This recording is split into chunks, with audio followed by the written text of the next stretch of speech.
मेरे भक्तजनों, जब देव ऋषि ने इतनी बात कही है भीष्म से, हे भीष्मक, तुम्हारी बेटी का नाम रुक्मिणी है, इनकी शादी भगवान मुरली मनोहर के साथ में होगी। तो भीष्मक खुशी से गद्दी से उछल गए। अरे खुश भगती छाई गई तन में,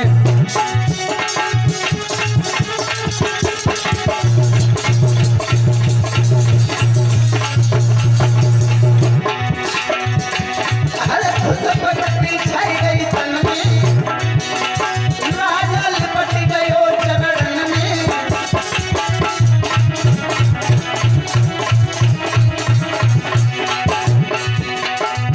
अरे कहीं के भुजा के बीच भवन में, नारद बैठा है आंगन में।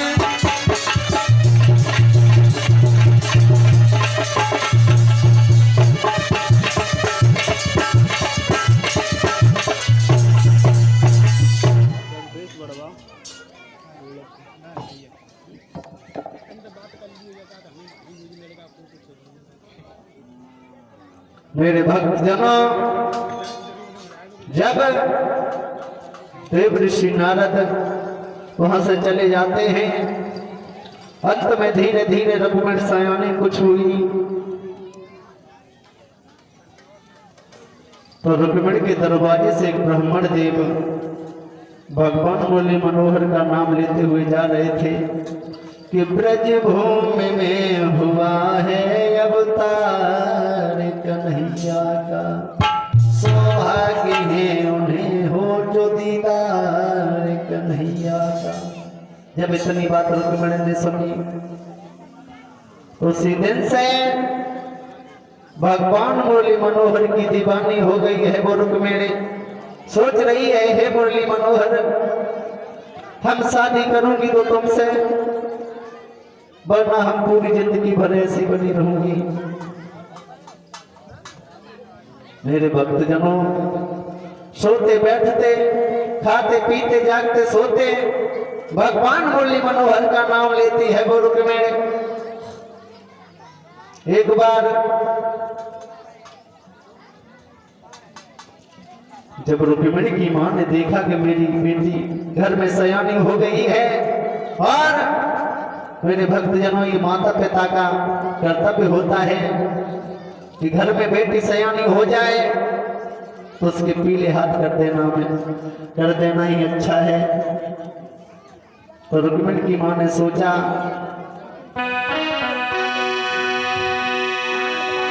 कि रानी ने मन में कही, लली हुई गई बड़ी मेरी सियानी, और बलियों की सुता हुई गई है रे के सोच रही महारानी।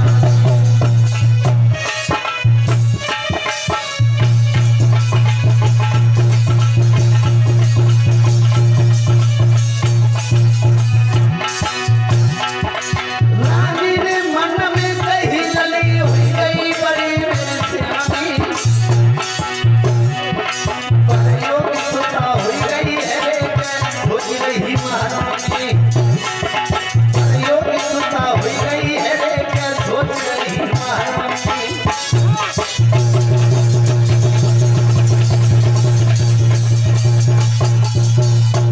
मेरे भक्तजनों, आ रहा एक टाइम ले लो, जब वो दिखाई गई ये डुमरी पे। रुक्मिणी की मां ने ये देखा कि मेरी बेटी घर में सयानी है, अपने महाराज को बुलाऊंगी और इसके पीले हाथ करवाऊंगी। मेरे भक्तजनों, दासी को पास में बुलाया, दासी से कहा तुम चली जाओ और मेरे महाराज को बुला करके बस लाओ। मेरे भक्तजनों, जब दासी चली है, महाराज भीष्मक के पास में पहुंची, दोनों हाथ जोड़ करके कहने लगी, महाराज तुम्हें महारानी ने बुलाया है। उसी समय जब भीष्मक घर पर आते हैं, बड़े आदर के साथ में